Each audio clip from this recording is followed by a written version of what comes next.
Good morning everyone, welcome to Enlighten tutorials. आज के video में हम लोग वही Bangalore Sahodaya school association school complex association pre board examination 2024-2025 का सेट 1 का again question number part C देखेंगे। ठीक है, ये सेकंड एग्जामिनेशन है, प्री बोर्ड एग्जामिनेशन सेकंड है। ठीक है, फर्स्ट वाले का वीडियो हमने ऑलरेडी डाल रखा है। ये सेकंड वाला एग्जाम का क्वेश्चन है। इसमें हम लोग क्वेश्चन नंबर सी को देखेंगे। सबसे पहले हम लोग देखेंगे क्वेश्चन नंबर 27 को। Consider the following salts. यहाँ पे कुछ सॉल्ट्स दिए गए हैं। एक है XCl, एक है NH4Y और एक है ZCO3। तो हमें बताना है कि कंपाउंड X मतलब ये जो कंपाउंड दिया गया है ना, XCl, NH4Y और ZCO3, इसमें अगर X की जगह पे सोडियम डाल देंगे ना तो XCl मतलब NaCl का क्या होगा pH। तो इसके लिए सबसे पहले हम देखेंगे कि if X is sodium then XCl is sodium chloride. और हमें पता है कि सोडियम क्लोराइड जो है ना वो एक स्ट्रॉन्ग एसिड HCl और एक स्ट्रॉन्ग बेस NaOH से बना है, मिलकर बना है। तो जब कोई स्ट्रॉन्ग एसिड और स्ट्रॉन्ग बेस दोनों मिलते हैं ना तो न्यूट्रल सॉल्ट बनाते हैं। ठीक है, मतलब वो जो सॉल्ट होगा वो बिल्कुल न्यूट्रल होगा। वो सॉल्ट ना तो एसिडिक होगा और ना ही बेसिक होगा, मतलब उसकी pH अराउंड 7 होगी। 7 जो है ना pH वो न्यूट्रल का होता है, न्यूट्रल सब्सटेंस का होता है। तो NaCl जो है ना हमारा न्यूट्रल सॉल्ट है और इस सॉल्ट का pH 7 होगा अराउंड। और ये जो सॉल्ट है ना वो नाइदर एसिडिक सॉल्ट है नॉर बेसिक सॉल्ट है, because it is made up of strong acid and strong base के मिलने से बना है। ठीक है, नाउ क्वेश्चन नंबर बी देखेंगे इसका। If Y is sulphate, what color would the aqueous solution of NH4Y give when a few drops of universal indicator are added to it। So देखिए यहाँ पर अगर बोल रहा है कि अगर Y एक सल्फेट है तो NH4Y एक हमारा अमोनियम सल्फेट बनेगा। ठीक है, तो अमोनियम सल्फेट तो अमोनियम सल्फेट है ना एक सॉल्ट है। ठीक है, the salt is form from a weak base. Ammonia एक वीक बेस है और H2SO4 एक स्ट्रॉन्ग एसिड है। तो ये जो सॉल्ट बनेगा ना वो little slightly acidic in nature होगा और it will turn universal indicator orange और येलो। ऑरेंज और येलो कलर को में ये टर्न हो जाएगा। ठीक है, नेक्स्ट क्वेश्चन नंबर सी देखेंगे कि when Z is calcium what would be the change in color in blue litmus when the drop of ZCO3 is poured on it। तो अगर Z की जगह पे आप कैल्शियम लोगे तो यहाँ पे देखो कि if Z is calcium then ZCO3 is calcium carbonate। okay, ZCO3 is calcium carbonate, that is CaCO3। this salt is basic। ठीक है, ये ZCO3 that is CaCO3 is basic in nature. ठीक है, when a drop of CaCO3 solution is poured on blue litmus paper there is no change in the colour. अगर आप एक acid एक base को ब्लू लिटमस पेपर में blue litmus paper को अगर आप बेसिक सॉल्यूशन में डालोगे ना तो वो ब्लू का ब्लू ही रहेगा। ठीक है, क्योंकि अगर वो एसिडिक सॉल्यूशन होता तो वो ब्लू टू रेड चेंज होता, लेकिन वो बेसिक सॉल्यूशन है तो वो लिटमस ब्लू का ब्लू ही रहेगा। अगर आप रेड लिटमस डालोगे तो वो रेड टू ब्लू होगा। तो वही बोल रहा है कि अगर एक when drop of CaCO3 solution is poured on litmus paper there is no change in the color।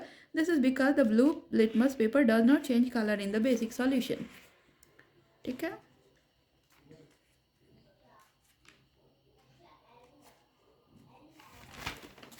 Next question हमारा है। नेक्स्ट हमारा क्वेश्चन है क्वेश्चन नंबर 28। ठीक है, see explain the mechanism of cleansing action of soap. So cleansing action of soap का mechanism सबसे पहले देखेंगे। तो देखो, क्लिनजिंग एक्शन ऑफ सोप में soap molecules have both hydrophilic and hydrophobic ends. एक सोप मॉलिक्यूल्स में हाइड्रोफोबिक और हाइड्रोफिलिक दोनों एंड होते हैं। ठीक है, hydrophilic end dissolves in water while the hydrophobic end dissolves in oil.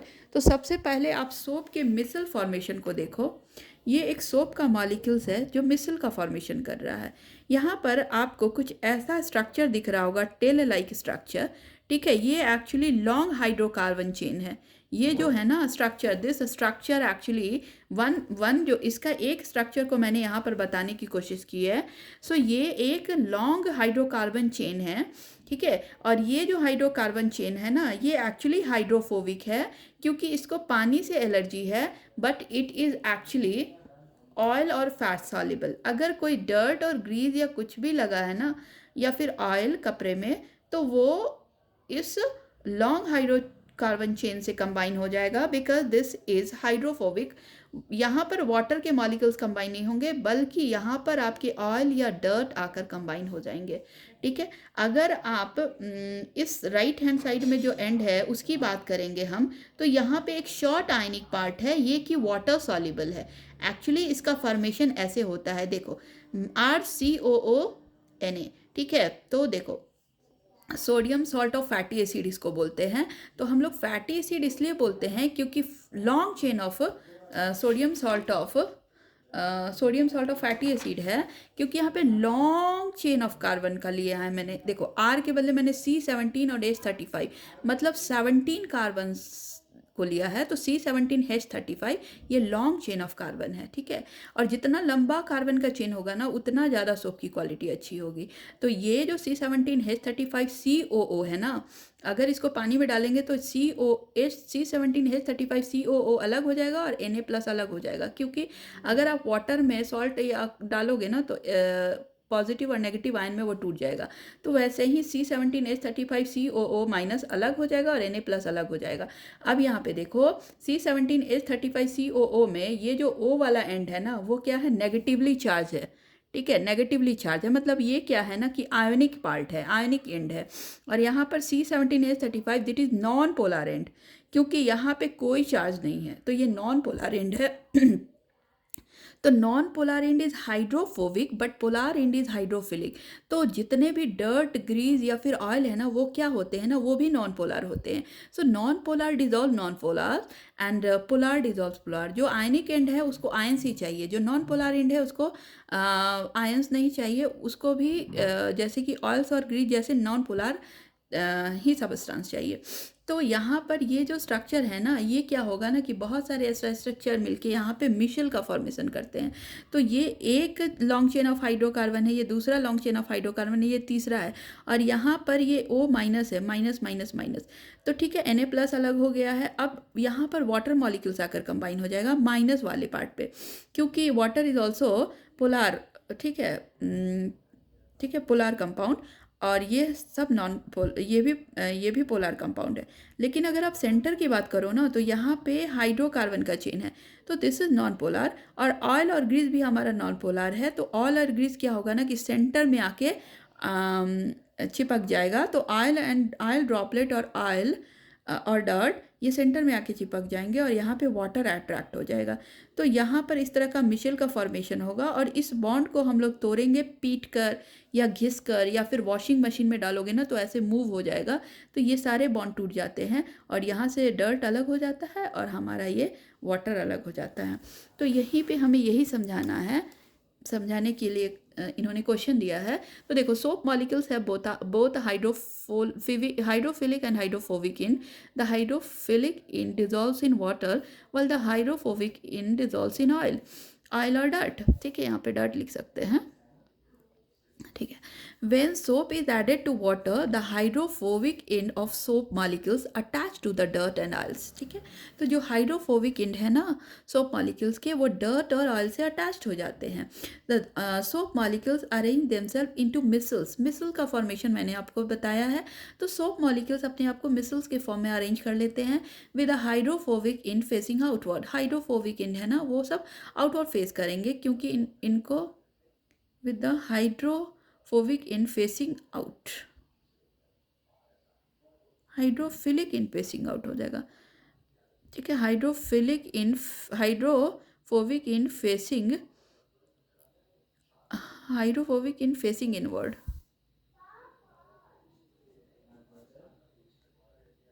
Inward होना चाहिए।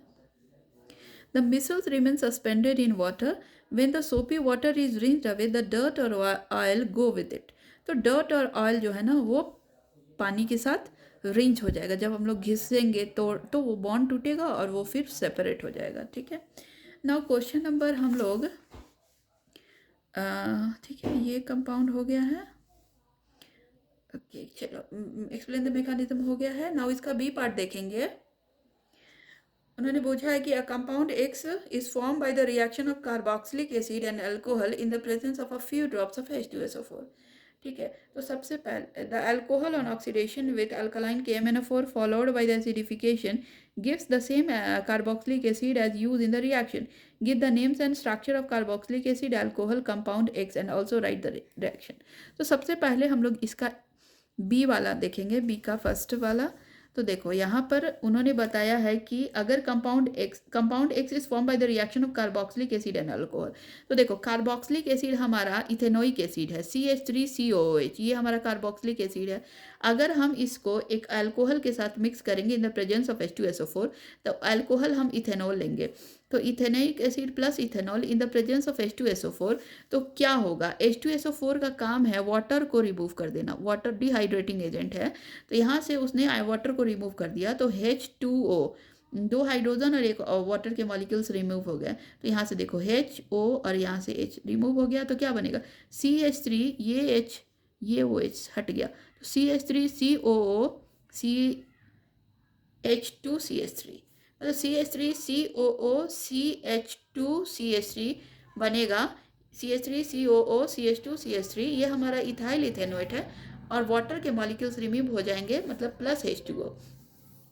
तो जब इथेनोइक एसिड इथेनॉल से इन द प्रेजेंस ऑफ H2SO4 मिलेगा तो एक नया कंपाउंड बनेगा, that is ethyl ethanoate plus water. ये हमारा ईस्टर है और इस रिएक्शन को हम लोग बोलते हैं esterification reaction.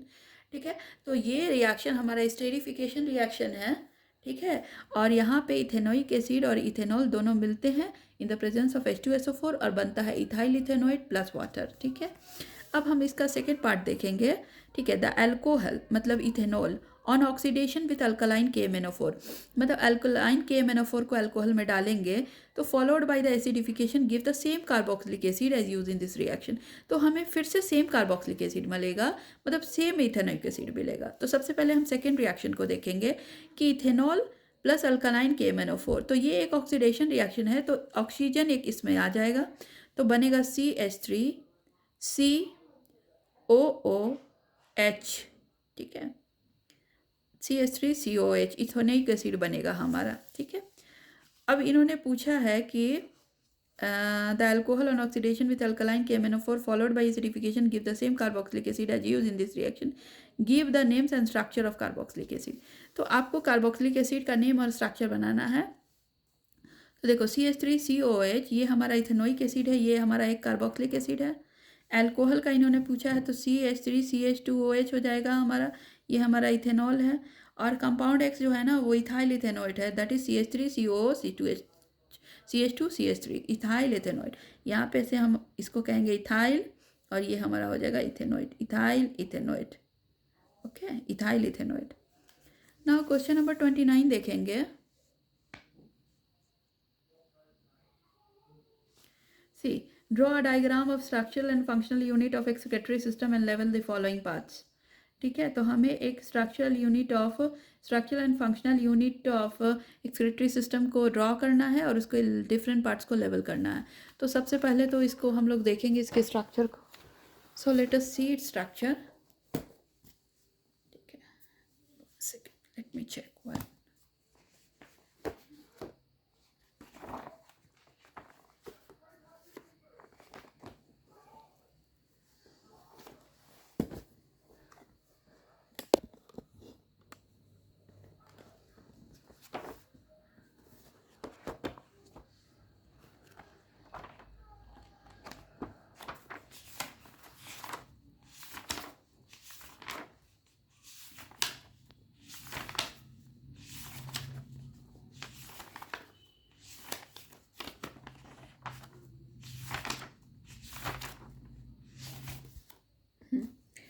Let us see structure here.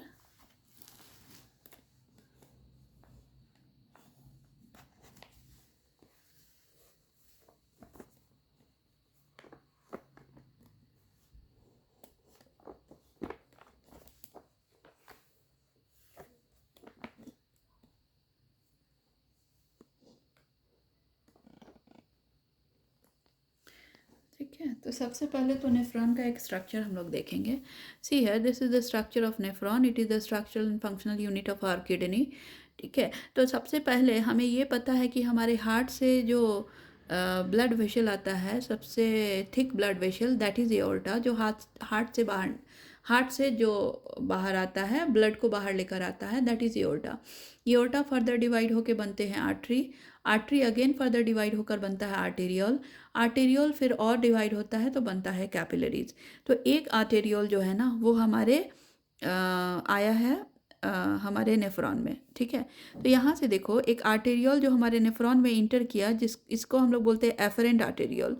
Efferent arteriole मतलब ये आर्टेरियोल हमारे नेफ्रॉन के अंदर गया, इसका डायमीटर ज़्यादा है। ठीक है, अब ये आर्टेरियोल यहाँ पर छोटे छोटे छोटे छोटे कैपिलरीज में ऐसे ऐसे करके बन गए। ठीक है, छोटे छोटे ये सारे कैपिलरीज है, आर्टेरियोल चेंज हो जाता है फिर कैपिलरीज में।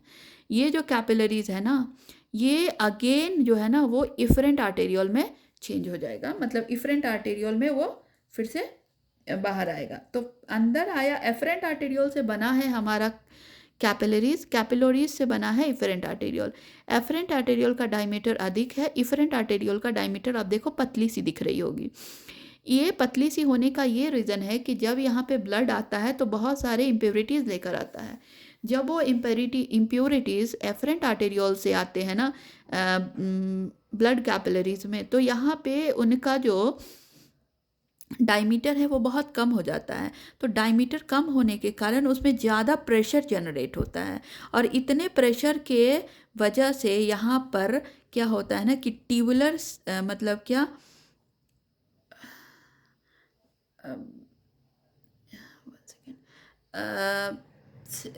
ट्यूबुलर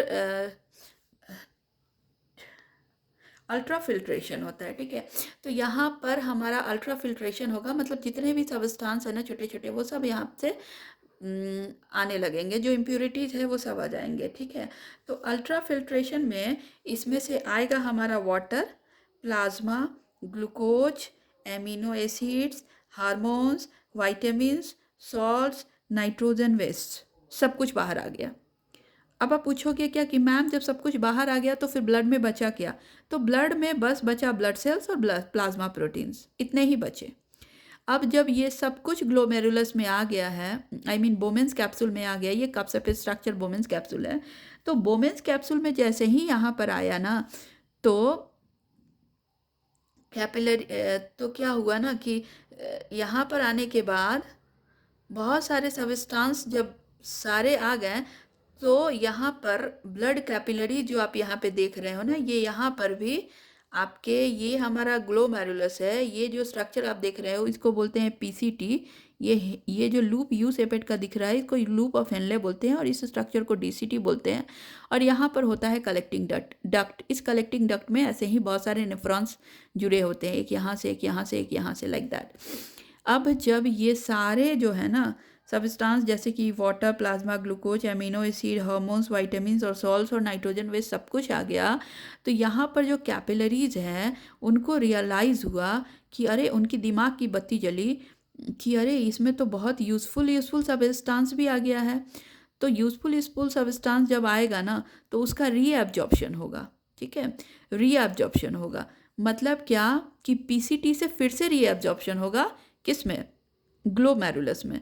मतलब ये जो पीसीटी में आ गया सबस्टांस, तो पीसीटी को फिर से रियलाइज हुआ कि इसमें तो बहुत इंपॉर्टेंट अच्छे अच्छे चीज़ भी आ गए हैं, तो अब यहाँ से पीसीटी से फिर से हो जाएगा हमारे कैपिलरीज में। तो रीअब्जॉर्प्शन होगा ग्लूकोज का, एमिनो एसिड का, वाइटामिन्स का, हार्मोन्स का, सॉल्ट्स का, वाटर का। ठीक है, ठीक है, सम ड्रग्स का भी।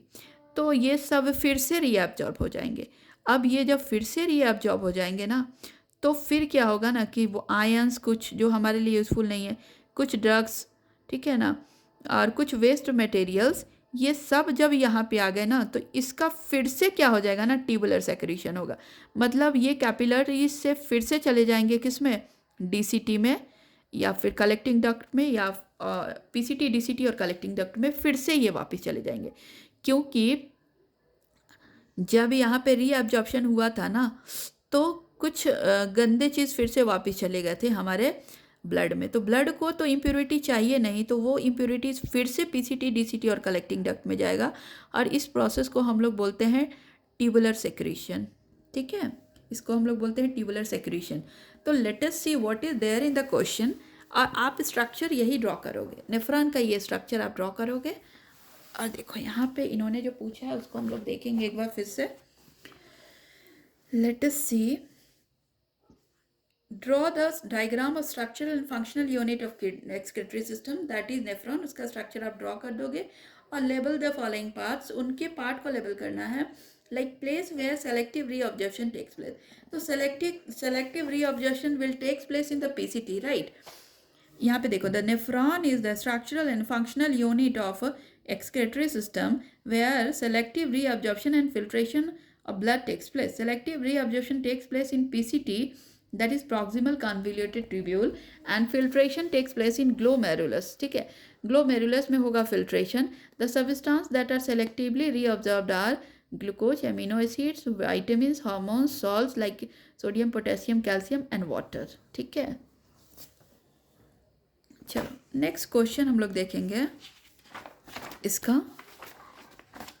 कि name the substance that are selectively reabsorb. We already discuss the substance which are selectively reabsorbed are glucose, amino acid, vitamin, hormones, salts and water. Now question number 30 देखेंगे कि during respiration in organism A, one molecule of glucose produces 2 ATP molecules, whereas in respiration in other organism B, one molecule of glucose produces 38 ATP of molecules.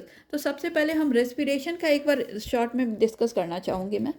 Late us सी, ये हमारा एक cell है, ठीक है, suppose ये हमारा कोई cell है, हैंड का सेल है या कहीं का भी बॉडी पार्ट के सेल है।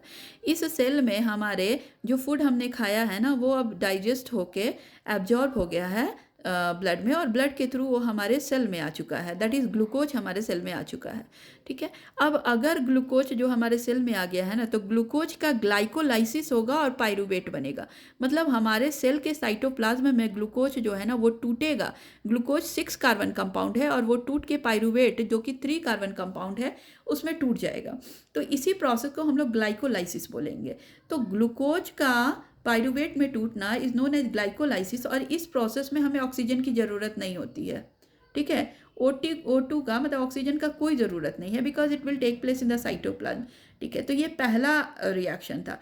अब ये जो पाइरूवेट है ना, अब ये पाइरूवेट जाएगा यहाँ से, देखो पाइरूवेट जाएगा माइटोकॉन्ड्रिया में, और अब जो हम ऑक्सीजन इनहेल कर रहे हैं वो भी जाएगा माइटोकॉन्ड्रिया में।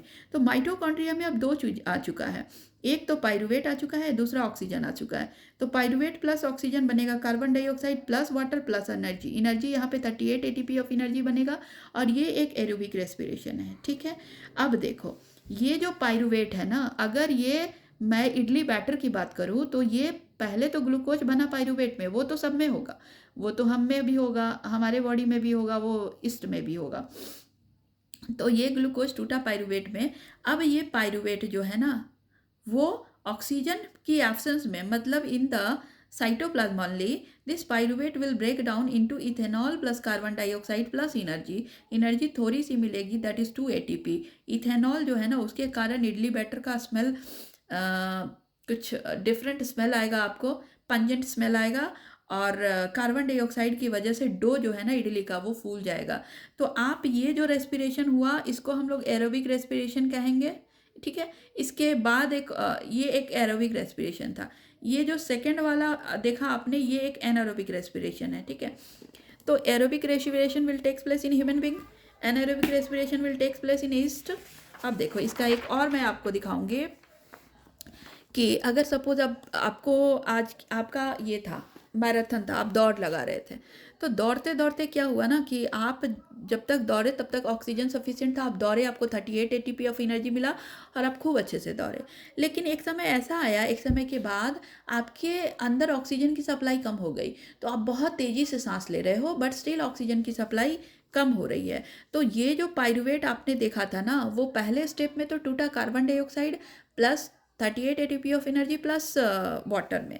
अब ये सेकेंड जो है ना, सेकेंड स्टेप में क्या होगा कि मसल्स में अगर ऑक्सीजन की कमी हो गई है तो पाइरूवेट जो है ना अब टूटेगा इन द साइटोप्लाज्म ओनली, क्योंकि अब ये माइटोकॉन्ड्रिया में नहीं जाने वाला है, ये टूटेगा पाइरूवेट लैक्टिक एसिड में।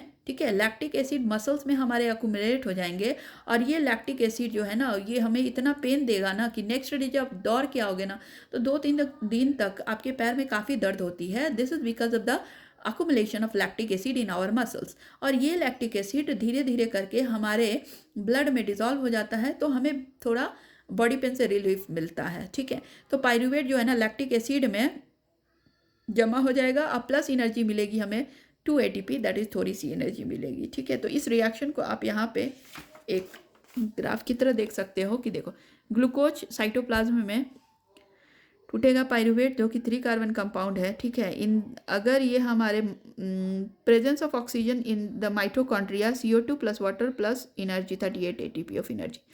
अगर मान लो कि लैक ऑफ ऑक्सीजन हमारे मसल सेल्स में हो गया है तो ये लैक्टिक एसिड में टूटेगा plus energy that is 2 ATP of energy. अगर ये ऑक्सीजन के एब्सेंस में होगा ईस्ट में तो यहाँ पे देखो इथेनॉल बनेगा plus carbon dioxide plus energy.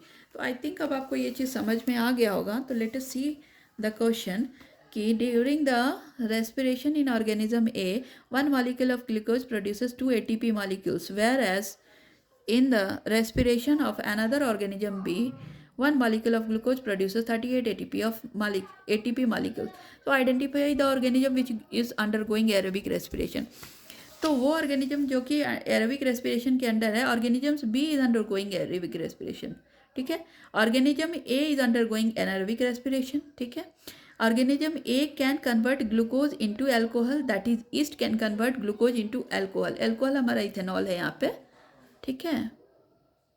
अब देखो an organism which behaves like A is yeast, organism which behaves like B is human being. Glycolysis is the common step in both aerobic and anaerobic respiration which glucose where glucose is converted into pyruvate. So glycolysis आप देख रहे हो कि दोनों में ही है। पहले glucose टूटा है पायरूवेट में through the process of glycolysis. The glycolysis will take place in both aerobic and anaerobic respiration. तो glycolysis the common step in both aerobic and anaerobic respiration where glucose is converted into pyruvate, ठीक है। Now question number हम लोग देखेंगे क्या कि define the power of lens and, ठीक है। पहले हम लोग पावर ऑफ लेंस को डिफाइन करेंगे। सो सी the power of lens is its ability, the power of a lens is its ability to converge or diverge light rays. It is defined as the reciprocal of the focal length in meters, ठीक है। So P is equal to 1/f। अब यहाँ पे देखो question इन्होंने क्या कहा है कि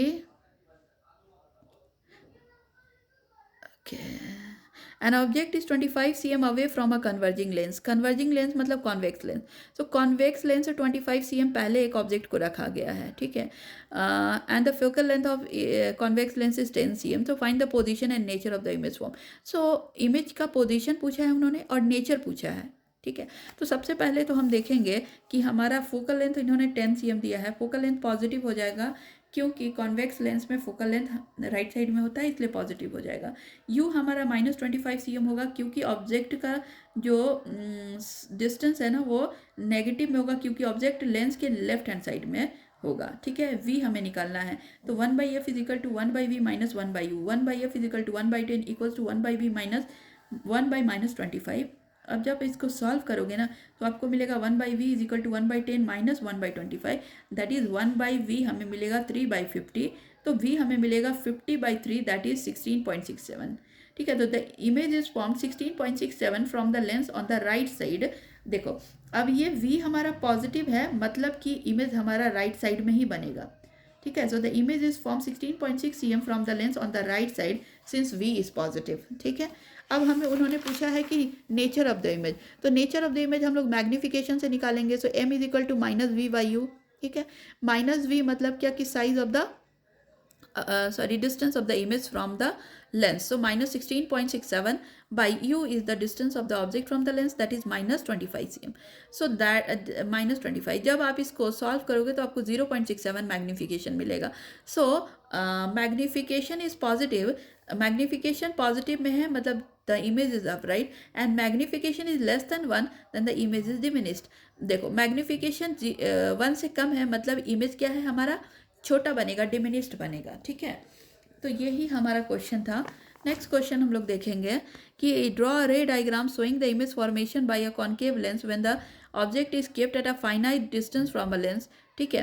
तो सबसे पहले हम एक रे डायग्राम बनाएंगे एक कॉन्केव लेंस का, ठीक है, सॉरी, एक कॉन्केव लेंस का। ड्रॉ अ रे diagram showing the image formation by a concave lens when the object is kept at finite distance from the lens. तो एक कॉन्केव लेंस से फाइनाइट डिस्टेंस पे एक ऑब्जेक्ट रखा गया और आपको एक रे डायग्राम बनाना है। तो आपको ऑब्जेक्ट को रखना है प्रिंसिपल एक्सिस पे ही, ठीक है। So when the object is kept at finite distance from the lens, lens से एक फाइनाइट डिस्टेंस पे रखना है, ठीक है। ऐसा नहीं है कि आप इन्फिनिटी पे रखोगे, एक फाइनाइट डिस्टेंस, ठीक है ना, लेंगे हम प्रिंसिपल एक्सिस पे। तो when the object is kept at a finite distance from the lens the image is formed between optical centre and F.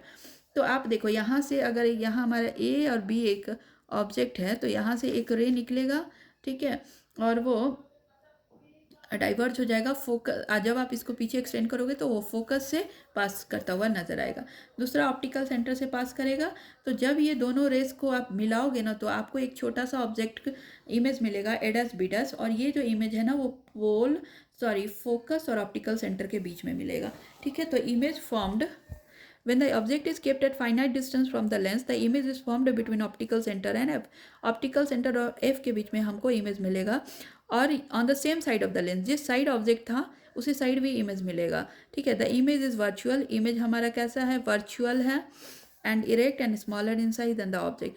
तो इमेज जो है ना वो वर्चुअल है, ठीक है, स्मॉलर इन साइज है, आप देख सकते हो, एंड इरेक्ट भी है, ठीक है। नाउ क्वेश्चन नंबर इसका हम लोग सेकंड देखेंगे कि two thin lenses of power +3.5 and -2.5 D are placed in contact, find the focal length of the lens, focal length of the lens combination. तो सबसे पहले पावर हम निकालेंगे दोनों का, combined power of the lens. So P is equal to P1 + P2, P हमारा +3.D plus -2.5D मिलेगा। सो P हमारा +1D मिलेगा, मतलब पावर हमें मिल गया ओवरऑल 1D। अब पावर आपको 1 मिल गया है तो फोकल लेंथ निकाल सकते हैं। तो focal length is equal to 1/D, मतलब 100 सेंटीमीटर बाई 1D। तो 100 सेंटीमीटर बाई 1D को 100/1, दैट इज 100 सेंटीमीटर हमें फोकल लेंथ मिलेगा, ठीक है। तो ये हमारा फोकल लेंथ हुआ। नेक्स्ट क्वेश्चन हम लोग देखेंगे, question number 32। N electron is moving vertically upward. देखो एक इलेक्ट्रॉन जो है ना,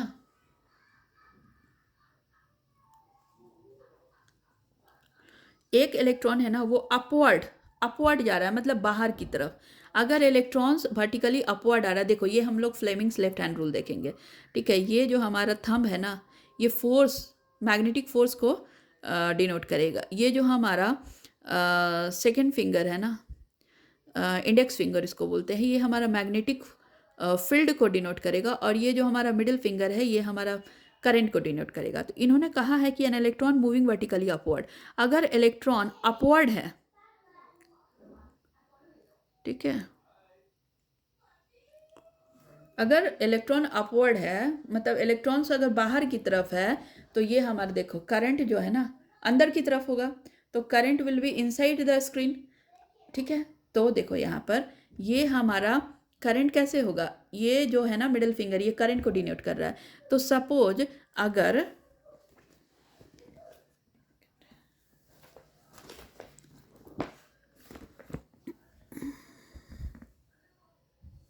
देखो ये हमारा फोर्स है, ये हमारा फील्ड है, और ये हमारा करंट है, ठीक है। तो इलेक्ट्रॉन्स अगर बाहर आ रहे हैं आउटवर्ड, ठीक है, अगर इलेक्ट्रॉन्स बाहर आ रहा है तो करंट कैसा जाएगा, इनवर्ड जाएगा, अंदर जाएगा। मतलब अगर इलेक्ट्रॉन्स इधर आ रहा है तो करंट अंदर जाएगा।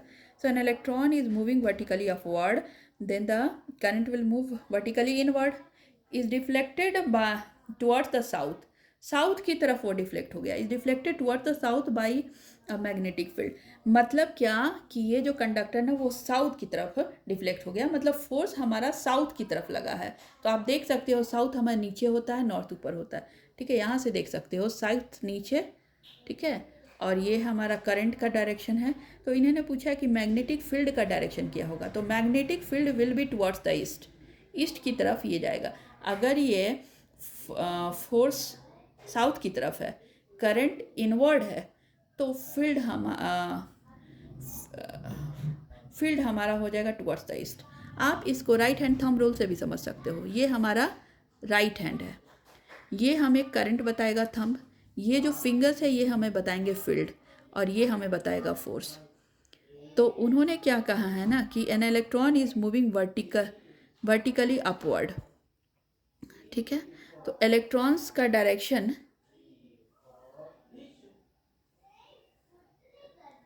N electron is moving vertically upward, electrons अगर वर्टिकली अपवर्ड है मतलब इलेक्ट्रॉन्स ऐसे हैं, ठीक है।